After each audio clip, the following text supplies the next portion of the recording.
Alors, j'observe depuis quelques jours le traitement qui est fait de la guerre israélo-palestinienne et franchement, je suis désolé de constater que en 2023-2024, il est toujours aussi facile de manipuler le cerveau de personnes adultes. J'étais déjà surpris de la docilité avec laquelle les populations, notamment en France, ont accepté des mesures totalement stupides concernant le Covid. On vous disait, faut pas boire du café assis, faut le boire debout. En gros, bon, quand vous êtes assis, le Covid est endormi. Quand vous êtes debout, quand vous êtes assis, le Covid est actif. Quand vous êtes debout, il s'endort, il n'est pas efficace. Ou encore cette attestation totalement ubuesque qu'il fallait présenter quand on prenait le TGV. Mais en même temps, on prenait le métro, le RER, il n'y avait pas d'attestation, il n'y avait pas de certificat de vaccination et tout. Donc, le Covid évitait les stations de métro ultra bondées. En fait, il n'aime pas l'embouteillage. Par contre, le TGV ne lui posait, le TGV ne lui posait aucun problème. Donc, il était présent dans les TGV. C'est pour ça que pour prendre le TGV, il fallait être vacciné. Ou encore cette bizarrerie où dans le même TGV, voilà, quand, pour le cas de l'Allemagne, par exemple, quand vous traversiez la frontière, vous arrivez de Paris à Saarbrücken ou de Paris à Strasbourg, là, il n'y a pas de souci. Mais à partir de où vous traversez la frontière, vous arrivez vers Mannheim, Saarbrücken. Là, dans le même TGV, avec les mêmes passagers, il vous faut une attestation, un certificat de vaccination, ou en tout cas un document totalement ridicule qui nous renvoyait aux pires heures des États policiers communistes du bloc de l'Est, qu'on aime bien critiquer en Occident, mais dont on a copié les pratiques avec une discipline qui ne dit pas son nom. Donc là maintenant, on a dans le cas de la guerre israélo-palestinienne quelque chose d'absolument dingue, où on vous dit que un État qui massacre des dizaines de milliers de personnes, le fait au nom de la défense, pendant que le Hamas est une organisation terroriste. Enfin, le sujet est relativement facile à analyser, mais les humains ont l'art de compliquer quelque chose qui est très facile. C'est-à-dire, on vous oblige déjà de dire que le Hamas est une organisation terroriste. Ben, moi, ça ne me pose pas de problème. Le Hamas est une organisation terroriste. Mais ce n'est pas parce que le Hamas est une organisation terroriste que Benjamin Netanyahou et sa bande de voyous deviennent des anges ou des gens, de nobles personnes qu'il faut applaudir alors qu'ils massacrent 10 à 20 fois plus que le Hamas.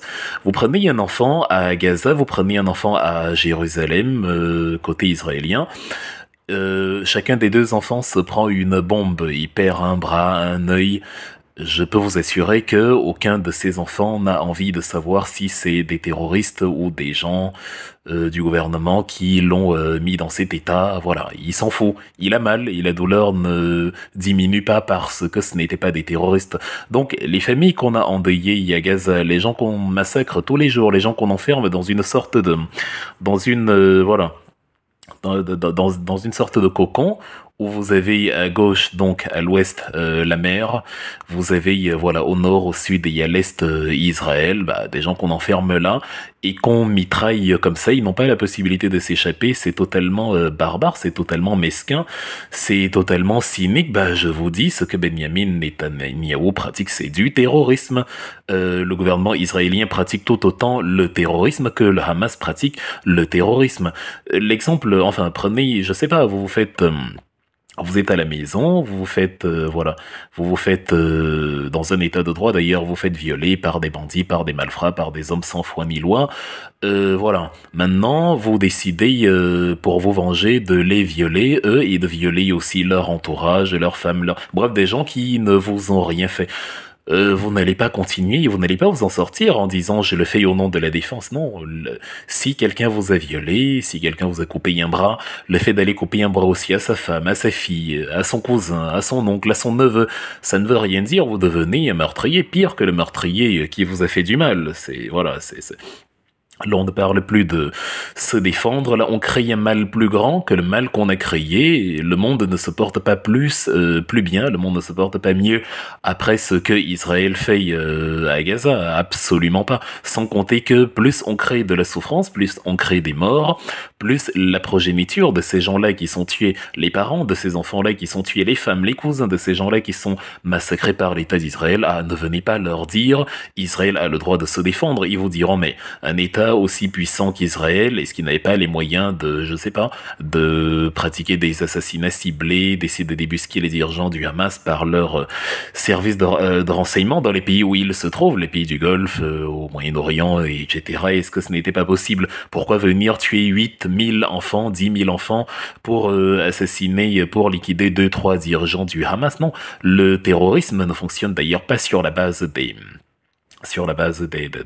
chefs ou des leaders. Le terrorisme, c'est une idéologie. Si le Hamas est une organisation terroriste, à partir du moment où vous tuez deux, trois leaders, mais que pour ça, vous avez massacré 6 000 enfants, ben, les parents, les cousins, les frères de ces enfants, ben, ils prendront le relais de ceux-là que vous appelez terroristes et ils vont continuer, voilà, ce que les dirigeants du Hamas de leur vivant faisaient. Et en gros, le problème n'est pas résolu du tout. Benjamin Netanyahou, évidemment, n'éradiquera jamais le Hamas. Il a tué énormément de personnes pour rien. Le Hamas va continuer comme ça a toujours été le cas, parce qu'on n'a jamais voulu résoudre les problèmes de terrorisme sur le fond. Et vous avez des gens, notamment en France, des crétins qui portent une cravate, qui s'asseyent là et qui vous disent, bon, qu'est-ce que vous auriez voulu que Israël fisse? Qu'est-ce que vous auriez voulu que fût la réponse de Netanyahou? Donc en gros, bon, il n'y a pas de souci, c'est tout à fait normal de tuer des enfants comme ça. Nous aussi, on aurait fait pareil. En gros, voilà ce que ça signifie. Nous aussi, si quelqu'un vient, si à Charlie Hebdo, les frères Kouachi ou Hamidi Koulibaly viennent assassiner des journalistes, nous, on va entrer dans leur famille où ils se planquent et on va tuer tout le monde parce que bon, c'est des dommages collatéraux.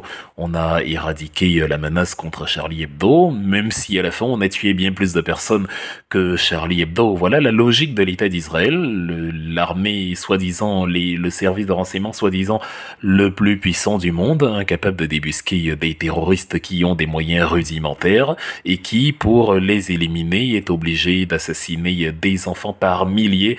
Je ne sais pas comment la bien-pensance occidentale arrive à s'arranger avec ça. Je ne sais pas comment ils arrivent à dormir. Je ne sais pas, c'est bien beau pour faire joli, voilà, pour être dans le camp des bons. Il faut réciter la doctrine, voilà. Le Hamas est une organisation terroriste, mais je m'en fous, ça ne me coûte rien de dire que le Hamas est une organisation terroriste. Mais Benjamin Netanyahou, voilà, il n'est pas dédouané automatiquement parce que le Hamas est une organisation terroriste. Il est tout à fait possible que le Hamas soit une organisation terroriste et que le gouvernement israélien soit un gouvernement terroriste. Il pratique du terrorisme. Demandez aux enfants, aux femmes à Gaza, comment ils vivent la situation, des bombes qui peuvent venir n'importe quand, n'importe où. Il n'y a aucun endroit où se réfugier, même dans un hôpital, on se fait bombarder, dans une école, on se fait bombarder, où qu'on soit, on se fait bombarder, les tunnels se font bombarder. Voilà, l'approvisionnement en eau, en électricité, en internet, il n'y a rien de tout ça. L'approvisionnement en aliments, voilà, les observateurs internationaux sont bloqués aux portes à la frontière avec Gaza, etc. Donc, vous ne venez pas nous dire que ce n'est pas du terrorisme. Celui qui pense que ce n'est pas du terrorisme n'a qu'à aller à Gaza, qu'il soit français, allemand ou je ne sais quoi, n'a qu'à aller à Gaza, résider là-bas et être soumis au même danger que les populations sur place. Alors vous allez nous dire, bon, moi je suis français, je suis allemand, je suis belge, j'ai rien à voir, je n'ai pas à me retrouver dans cette zone vu que je ne suis ni du Hamas, ni d'une organisation terroriste quelconque. Ça tombe bien, les enfants et les femmes qui s'y trouvent non plus. Les enfants, les hommes et les femmes qui s'y trouvent, les 90-95% de la population qui s'y trouve n'est pas du Hamas, n'a jamais pris les armes, ne sait pas comment fonctionne une roquette, et pourtant ils subissent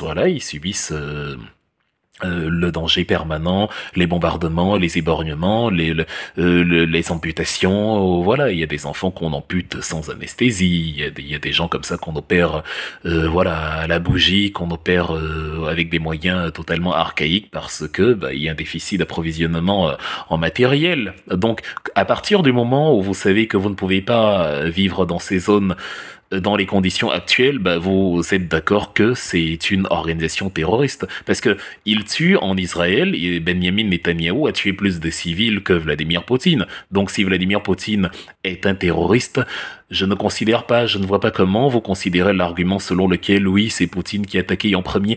À quel moment le fait d'attaquer en premier fait de vous davantage un terroriste que celui qui sous prétexte de la défense et même pas de la légitime défense. Ils ne sont pas le mécanisme que Netanyahou emploie ne lui permet pas à lui, l'État d'Israël, de se défendre des attaques du Hamas puisque elle continue. Ce n'est pas de la légitime défense immédiate. Au contraire, il ouvre la voie à voilà un nouveau terreau.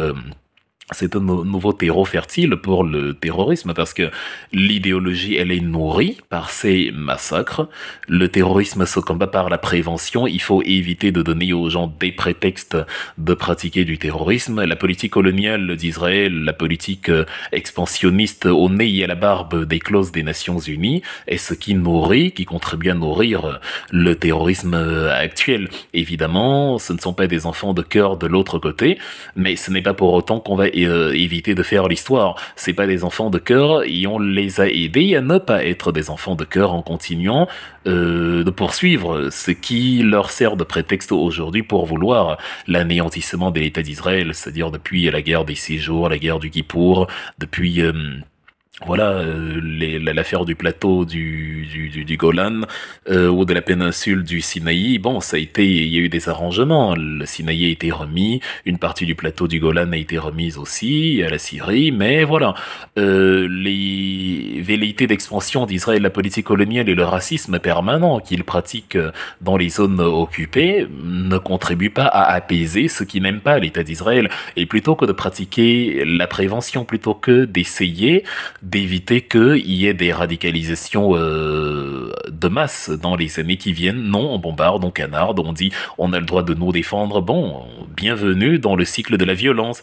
Parce que si vous avez le droit de vous défendre, évidemment, ceux dont vous tuez les femmes, les cousins, les frères et tout, sachant que eux ne vous ont rien fait, évidemment, vous diront dans 10 ans, quand ils auront grandi, bah, on a le droit de riposter, on a le droit de se défendre, on a le droit de... Donc voilà, non, Israël n'est pas un État. L'État d'Israël n'est pas un exemple à suivre, c'est un État qui commet des massacres, qui assassine énormément de personnes à Gaza, qui tue, voilà, qui tue sans vergogne, sous prétexte que on a tué, voilà, on a tué des centaines de personnes depuis le 7 octobre côté israélien. Évidemment, il faut trouver une solution à ça, mais quand vous êtes le Mossad, quand vous êtes l'armée d'Israël, vous voilà, vous prouvez que vous êtes compétent, vous cherchez les commanditaires directs, les auteurs directs de ces massacres, vous les débusquez. Il peut y avoir un ou deux dommages collatéraux, c'est dramatique, c'est vrai, mais il vaut mieux qu'il y ait une ou deux personnes innocentes qui perdent la vie que d'avoir 6 000 enfants, 8 000 enfants,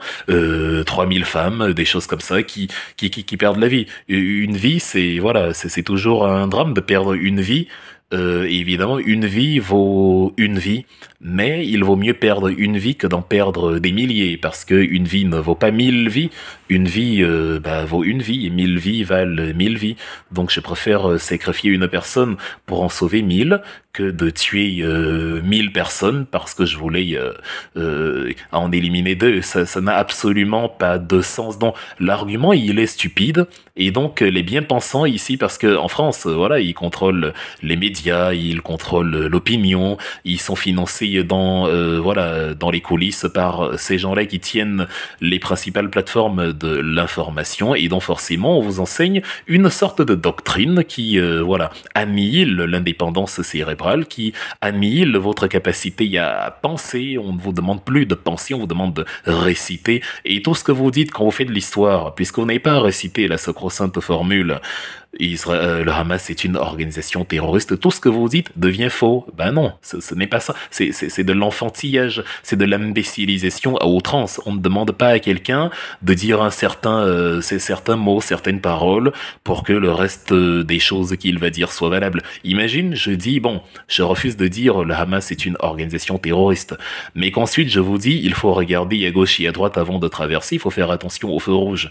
Ce n'est pas parce que je n'ai pas dit que le Hamas est une organisation terroriste que ce que je viens de dire par rapport au passage piéton, au feu au carrefour est de facto erroné. Et c'est ce que font beaucoup de gens en France qui veulent penser par eux-mêmes, qui vous disent que bah je ne vais pas dire la masse est une organisation terroriste parce qu'on me l'a mis dans la bouche. Je préfère faire de l'histoire, parce que une fois que j'ai dit c'est une organisation terroriste, je n'ai pas résolu le problème. Au contraire, j'ai mis mes auditeurs ou les téléspectateurs dans une sorte d'endoctrinement où De facto, ils se mettent à penser que, puisque le Hamas est une organisation terroriste, le gouvernement israélien devient automatiquement un gouvernement angélique, un gouvernement de chérubins, un gouvernement de princes, voilà, rempli de vertus et qu'il faut applaudir. Benjamin Netanyahou et son gouvernement de corrompus n'a jamais été un exemple. Au contraire, il se sert de la guerre pour se refaire une santé politique. Il tue des gens comme ça. Il annonce une sorte de mission biblique, une sorte de mission, enfin biblique, une sorte de mission de la Torah ou je sais pas quoi, qui, voilà, le Seigneur leur aurait donné pour mission de rétablir l'État d'Israël, et voilà, c'est une mission divine. C'est une sorte de djihad qu'ils pratiquent. Quand on dit la guerre sainte, bah on a du djihad israélien maintenant, pratiqué par Netanyahou et son gouvernement totalement, voilà, totalement meurtrier, incompétent, assassin, qui ne résoudra jamais le problème de Gaza, qui veut occuper la bande de Gaza, qui veut tuer le maximum de Palestiniens possible, qui sait très bien qu'il n'éradiquera jamais le Hamas, mais qui veut instaurer la terreur pour laver l'affront du 7 octobre. Et ce sont les femmes et les enfants qui en pâtissent. Donc voilà, ça ne me pose pas de problème. En résumé, cette question israélo-palestinienne, s'il faut partir du 7 octobre, on va pas refaire l'histoire parce que c'est un autre sujet, mais si on refait l'histoire, on verra qu'il y a beaucoup de choses qui n'ont pas été bien faites et que c'est surtout ceux qui se prétendent démocratiques, ceux qui prétendent être plus réfléchis, ceux qui prétendent avoir le sens de la répartie, c'est eux justement qui ont la responsabilité de résoudre une situation de crise en théorie. Et c'est pour ça qu'il est légitime de s'adresser en premier lieu à ceux-là, donc à l'Occident, à Israël, et donc, que de s'adresser à ceux qu'on a déjà catalogués comme des méchants, voilà, des animaux des sauvages, des barbares. Donc, on constate que l'impossibilité de résoudre le conflit israélo-palestinien vient surtout de l'incompétence de ceux qui prétendent avoir un cerveau en parfait état de fonctionnement, c'est-à-dire l'État d'Israël, c'est-à-dire, voilà, le bloc occidental et tous les alliés d'Israël, les États-Unis, l'Allemagne, Emmanuel Macron et tout le tralala des gens qui vous disent soutien inconditionnel à Israël. Donc, Israël peut violer, peut tuer, peut massacrer. Bon, soutien inconditionnel signifie ta carte blanche, tu peux faire ce que tu veux, moi je vais pas réfléchir, je vais te soutenir de manière inconditionnelle. Comment éteindre vos cerveaux? C'est ce qu'Emmanuel Macron vous a appris au début de cette crise, à éteindre vos cerveaux, vous les avez éteints, comme sur la question du Covid. Et donc aujourd'hui, on en est là avec un gouvernement qui tue, mais on n'a pas le droit de dire que le gouvernement israélien est un gouvernement d'assassins, puisque le Hamas a tué des gens le 7 octobre, Israël a carte blanche pour tuer autant de Palestiniens que possible. On dira toujours si ou non de la légitime défense. Un soldat de Tsahal, bon, moi je conseille aux soldats de Tsahal d'entrer dans les grottes à Gaza, de violer des femmes, d'égorger des bébés. C'est de la légitime défense, c'est très bien. Donc en fait, on peut tout faire à partir de là, on peut tout faire. Tout ce que vous ferez sera estampillé légitime défense. Donc voilà, c'est la meilleure situation dans laquelle on puisse se trouver dans ce monde. J'aimerais bien moi aussi qu'on vienne, je sais pas, tuer un membre de ma famille, et comme ça, à partir de là, je peux massacrer le monde entier. Au nom de la légitime défense, je n'aurais qu'à dire, celui qui a tué mon cousin, mon fils, ma femme, mon frère, bah, il se cache dans la foule, donc j'ai pensé qu'il était dans un McDonald's, alors j'ai bombardé le McDonald's parce que je me disais qu'il était là. Ah, oups, malheureusement, il n'est pas là. Bon, je vais recommencer, il y a un Burger King pas loin. Vous voyez, là où nous entraîne la bêtise humaine pratiquée par les journalistes de BFM TV, les journalistes de CNews, Emmanuel Macron, Olaf Scholz en Allemagne et tous les alliés d'Israël, Joe Biden et consorts. Et voilà, la bêtise humaine qui conduit à ce que des humains perdent la vie parce que d'autres humains se prétendant de je ne sais quelle prédominance ou prépondérance divine, voilà, veulent laver l'affront de ce qui leur est arrivé un soir du 7 octobre. Enfin bref, donc voilà, le problème il est là, le problème il est posé, on ne veut pas dire les choses comme elles sont, on est dans une sorte de récit de dogme, il faut dire le Hamas est terroriste, et après voilà se taire parce que Israël a le droit de se défendre. Je ne marche pas dedans, mon cerveau il fonctionne de la même façon que j'ai du mal à marcher dans cette absurdité sur la question du Covid-19 où on vous demandait des mesures qui n'avaient absolument aucun sens et où il fallait pas réfléchir, fallait pas questionner, fallait pas penser. Non, à partir du moment où on m'empêche de penser, j'ai un problème. Vivere escogitare, vivre c'est penser et je penserai toujours. Bref, voilà, joyeuses fêtes de fin d'année à tout le monde. Donc, soyez moins enclin à tomber dans la barbarie apprise, dans la bêtise apprise, celle que vous apprennent les gouvernements, celle que vous apprennent les bien-pensants, celle que vous apprennent ceux qui réfléchissent mieux que vous. Ne tombez plus dedans, pensez par vous-même. Et je vous laisse en cadeau mon livre, disponible sur Amazon. C'est un livre qui parle principalement de la vie, le village d'Iming. Le personnage principal, un adolescent de 19 ans, s'appelle Iming.